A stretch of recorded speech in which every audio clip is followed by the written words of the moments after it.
They told him to sit down, to behave, to stay in his lane. But Conor McGregor doesn't do quiet. Born in the gray streets of Crumlin, Dublin, where fists talked louder than dreams, he didn't just want to fight. He wanted to own the cage. While others were shadowboxing in silence, Conor was screaming into the void with tattoos, trash talk, and terrifying precision. A plumber's apprentice with broken gloves, he built an empire from the smell of sweat and whiskey. He didn't just chase money. He beat it senseless and made it tap out. This is not just the story of a fighter. It's the story of how chaos, when harnessed, becomes capital. Of how a kid with a left hand from hell and a tongue like a blade carved his name into history. Not just in the UFC, but in the world of billionaires. Conor McGregor didn't just fight his way to the top. He branded every punch. Chapter 1. Fighting the Void. Before the tattoos, before the suits, before the swagger, there was just Conor, a skinny Irish kid with calloused hands, living in a small council house in Crumlin, Dublin. The walls were thin, the nights were cold, and the future felt like a ghost story. He wasn't born into privilege. He was born into waiting.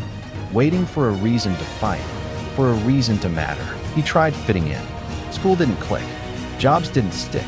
For a brief moment, he picked up a plumber's wrench and thought, maybe this is it. But every pipe he fixed, every toilet he unclogged, just screamed this isn't you. His mind was boiling, but not from dreams. It was rage. Rage at being invisible. Rage at the silence of a life without purpose. While others saw him as a lost cause, he knew he was a pressure cooker waiting to blow. He turned that rage inward, into push-ups on cold concrete floors, into kicks against basement walls, into left hooks thrown at shadows. It wasn't about UFC. Not yet. It was about fighting something, anything, even if it was just the growing hole inside his chest. When people said be realistic, he heard die slowly. So he trained like the world owed him a title and he was coming to collect. Conor didn't start training to win belts. He trained to survive his own mind. Because when you're drowning in doubt and stuck in poverty, sometimes the only way out is through war. Chapter 2. The Beast Awakens. Some men trained to win. Conor McGregor trained to destroy. Not his opponents, his fate. After months of throwing jabs at the dark, something shifted. The fear turned into focus. The desperation into discipline. Every morning, before the sun even dared to rise over Dublin, Conor was already punishing the ground with his feet, dragging his body through wind, rain, and exhaustion. Not because he wanted abs, because pain was the only thing louder than doubt. His friends were chasing jobs. Conor was chasing a vision that only he could see, a future so sharp it cut through the fog of his present. MMA became more than an outlet. It became an obsession. The first time he stepped into a real gym, the world tilted. He felt it in his bones. This is where I was meant to bleed. His coach, John Kavanagh, saw a raw, unpolished fury in him. Not just talent, intent. Conor didn't fight clean. He fought like a man who had something to prove to the universe. While others studied technique, Conor studied his own hunger. When they trained for matches, he trained like every day was life or death. He wasn't building a career. He was building a rescue plan. He watched hours of footage like a scientist dissecting chaos. He mimicked movements, then broke them down and rebuilt them in his own unorthodox style. He trained until his muscles screamed and his knuckles bled, then kept going, laughing like a lunatic possessed by purpose. He wasn't just becoming stronger. He was becoming inevitable. People started noticing. Small whispers in gyms, a few nods in the amateur scene. But Conor didn't care about fame. Not yet. What he needed, was to take the storm brewing in his soul and weaponize it. The first time he stepped into an actual cage for a pro match, he felt something sacred. Not fear, not excitement. Permission to unleash. He didn't walk into the cage, he stalked in. And when the bell rang, he exploded like a bomb that had been ticking for years. His movement was fluid but brutal, calculated chaos. He knocked his opponent out so fast the crowd didn't even process what happened. But Conor wasn't surprised. He expected to dominate. That night, something was born, not a champion, but a persona. The beast had a name now, and that name echoed louder with every fight. From that moment on, he started collecting knockouts like trophies. But behind every punch was a boy from Crumlin still trying to prove he wasn't worthless. Every victory was a middle finger to the life that tried to bury him. And every time he raised his fist, it wasn't about pride. It was about survival. His beard grew. His confidence sharpened. His walk became iconic. But underneath it all, he was still that kid who threw punches at shadows, now doing it on a bigger stage. He wasn't there to participate. He was there to take over. Bonus 1. The mouth of millions. When Conor McGregor opened his mouth, millions followed. His insults weren't just mean, they were meticulously designed. His trash talk wasn't random. It was a masterclass in psychological warfare, entertainment, and branding all rolled into one. He didn't just promote fights, he created spectacles. And in that space between clever arrogance and brutal truth, Conor turned every press conference into a pay-per-view event. He made headlines by talking, not punching. He moved millions of dollars with a microphone, not just his fists. Whether he was roasting opponents, mocking their posture, their paycheck, or even their gods, there was a method in the madness. People paid to see him win. Others paid to see him lose. But everyone paid. His secret weapon? He knew exactly what he was doing. Conor turned the UFC into WWE for adults. Unscripted, raw, and unfiltered. He created characters out of his opponents, then devoured them.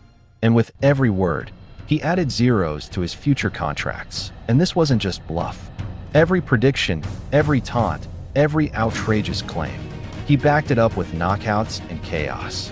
He once said, "We're not here to take part, we're here to take over."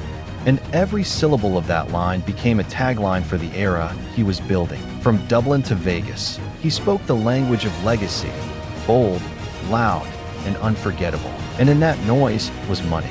Chapter 3. The King of Chaos. Conor McGregor didn't just want to win. He wanted the world to watch him do it. Something clicked after a few fights. The gloves weren't just weapons, they were microphones. Every strike, every stare down, every word became a performance. He wasn't entering cages anymore. He was entering coliseums. And he wasn't just fighting opponents. He was fighting for relevance, for dominance, for a legacy that would echo louder than any belt. Trash talk? No. Conor called it truth-telling. He predicted knockouts, named the rounds, insulted entire bloodlines, and then did exactly what he said he would. The world couldn't look away. It was outrageous. It was brutal. It was pure theater, and it worked. His confidence didn't come from arrogance. It came from obsession. He had studied his enemies so deeply, so obsessively, that by the time he stepped into the octagon, he already knew the ending. It wasn't cocky if it was inevitable. His left hand became legend. His timing became myth. He danced just outside of reach, then struck like lightning wrapped in leather. Knockouts came fast. Replays went viral. The MMA world had never seen anything like it. A fighter who moved like a poet and talked like a prophet. And underneath the bravado, the suits, the gold watches, there was still that Irish kid with fire in his chest and a chip on his shoulder the size of Dublin. But the fame wasn't enough. The UFC was a battlefield, sure. But Conor? He was building an empire. He started arriving at press conferences in tailored suits, quoting philosophers and gangsters in the same breath. He didn't walk, he swaggered. He didn't speak, he declared. Reporters couldn't get enough. Fans were obsessed. Haters couldn't stop watching. And Conor loved it. He was no longer just an athlete. He was a brand, a storm in human form. He made fighting entertainment. And business? Business was booming. Then came the belt. Featherweight champion. He didn't just take it, he stole it with style. 13 seconds. One punch. A prediction fulfilled. Jose Aldo, undefeated for a decade, flattened in less than the time it takes to tie your shoes. The crowd erupted. The internet shattered. And Conor? He stood calm, arms wide open, drinking in the chaos like champagne. That moment didn't just crown him a champion. It crowned him a legend. And he wasn't done. The world was watching now, and he planned to give them a show they'd never forget. Chapter 4. Billion-dollar moves. Conor McGregor wasn't satisfied with just dominating the octagon. Once he'd conquered the cage, he looked beyond it, toward wealth, control, and legacy. He didn't want a paycheck. He wanted equity. Fighters were employees. Conor wanted to be the owner. The hunger that brought him from a Dublin plumbing apprenticeship to world champion had evolved. Now it was about freedom. He studied business the way he studied opponents, relentlessly. While others celebrated wins, Conor built empires. And the first brick?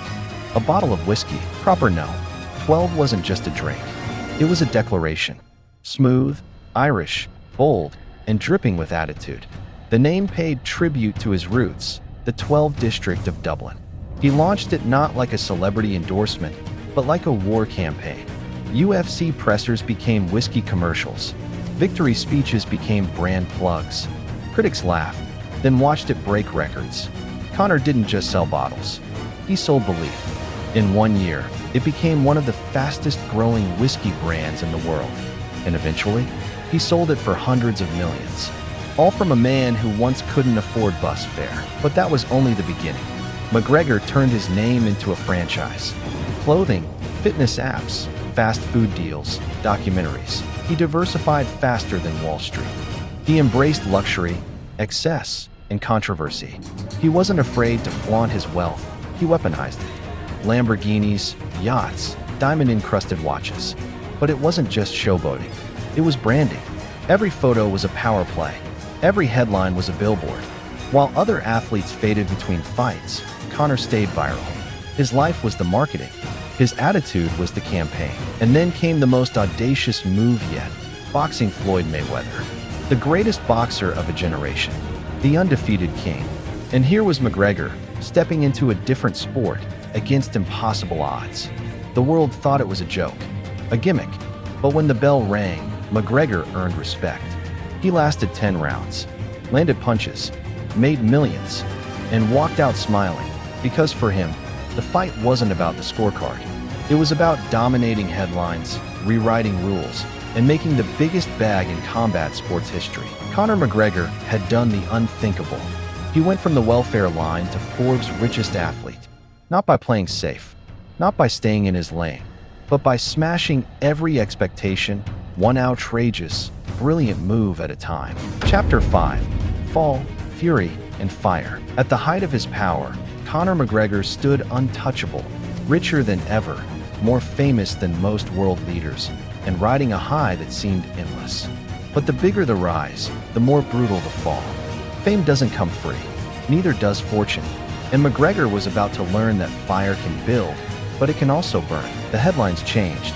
No longer about wins, knockouts, or whiskey sales. Now it was arrests, assaults, outbursts. 1 minute he was throwing money. The next, throwing a dolly through a bus window at a UFC event. Cameras caught everything. The internet exploded. Fans were split. Was this the same McGregor? Or had success rotted the foundation? Injuries followed. Legal issues piled up.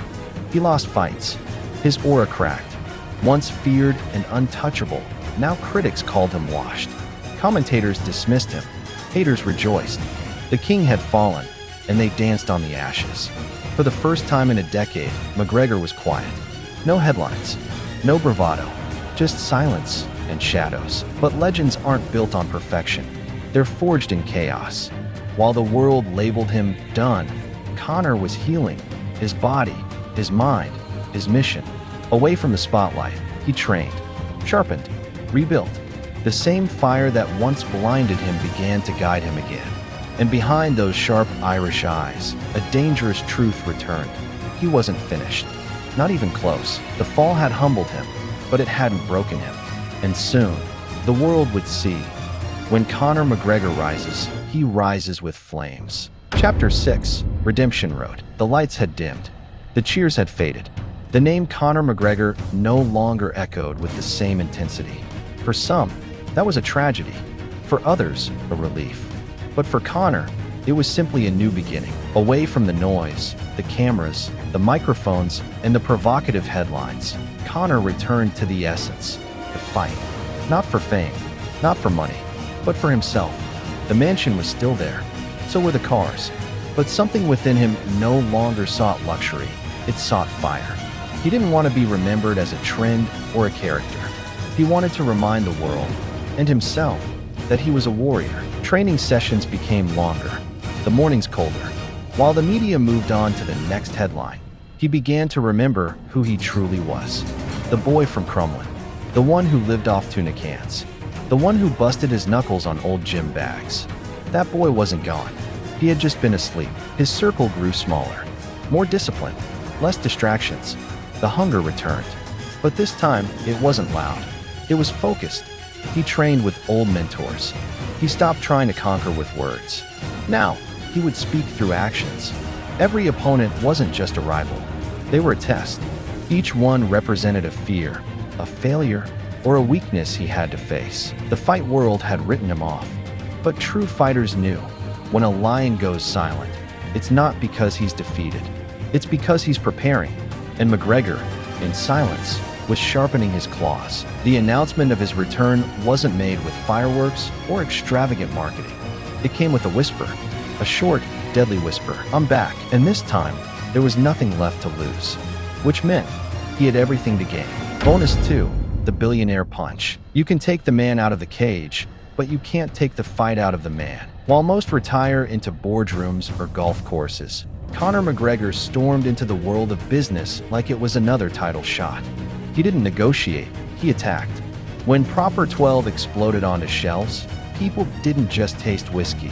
They tasted the grit of Dublin, the roar of an arena, the swagger of a man who had once promised the world he'd take over and then did it. His mindset shifted from knockouts to numbers, but the hunger stayed the same. Every deal he made, every move he took, carried the same energy he brought to the octagon, calculated chaos. Whether it was launching fitness empires, fashion lines, or new endorsements, Conor wasn't chasing money. He was chasing immortality. And he knew that legacy wasn't built by waiting. It was taken, one bold choice at a time. He turned his fighting persona into a business strategy. Ruthless, memorable, and always one step ahead. Other athletes sold merch. Conor sold a myth. This chapter wasn't about jabs, it was about jackpots. And Conor McGregor was punching his way through Wall Street with diamond-studded gloves. Chapter 7, the return of the king. It wasn't just a comeback, it was a resurrection. The stadium lights returned, brighter than ever. The crowd didn't cheer at first. They roared. Chants of McGregor shook the arena like a war drum. It wasn't just another fighter walking out. It was the return of a myth, a fallen king who had clawed his way back from silence, scandal, and self-destruction. He didn't walk out dancing. No billion-dollar strut. No sunglasses. No entourage. Just Conor McGregor. Jaw clenched. Shoulders steady. Focused. Opposite him stood a man younger, faster, undefeated. The perfect narrative. The prodigy versus the has-been. But the moment the bell rang, it was clear McGregor hadn't come back for a paycheck. He came back for war. The fight was brutal. He wasn't flawless. He bled. He stumbled. But for every punch he took, he delivered 5 more. The fire in his eyes was not for entertainment. It was vengeance. Not against the opponent. Against every doubt. Every headline. Every voice that said he was done. Round after round, the legend grew in real time. Commentators stopped talking. They watched. Fans who came to witness a downfall were now standing, yelling, believing again. In the final round, with sweat and blood dripping from his face, Conor landed a left hook heard around the world. Not because it knocked the opponent out, but because it silenced years of doubt. When the referee raised his hand, there was no scream, no flex, just a single tear rolling down his cheek, almost invisible beneath the lights. This wasn't a victory.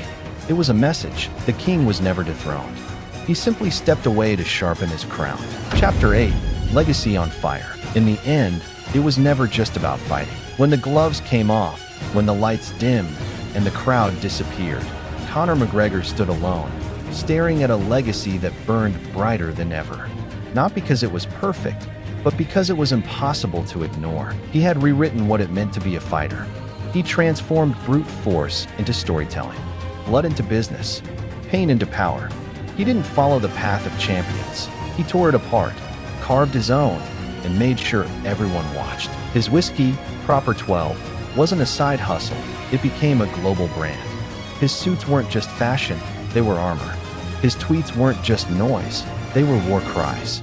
He built an empire brick by chaotic brick, using controversy as fuel and charisma as concrete. Critics called him reckless. Fans called him fearless. But both agreed on one thing. There was never, and may never be, another like him. Even in retirement, his name rang louder than active fighters. His presence haunted press conferences. His words echoed through gyms. Young fighters didn't just want to be good, they wanted to be iconic. They wanted to be Conor McGregor. And perhaps the most powerful part of it all, he made the world believe that anything was possible if you had the guts to say it out loud. Loud enough, bold enough, and unapologetically enough. He didn't leave behind just a highlight reel. He left behind a blueprint for madness turned into greatness. Conor McGregor's legacy wasn't written in gold. It was branded in fire.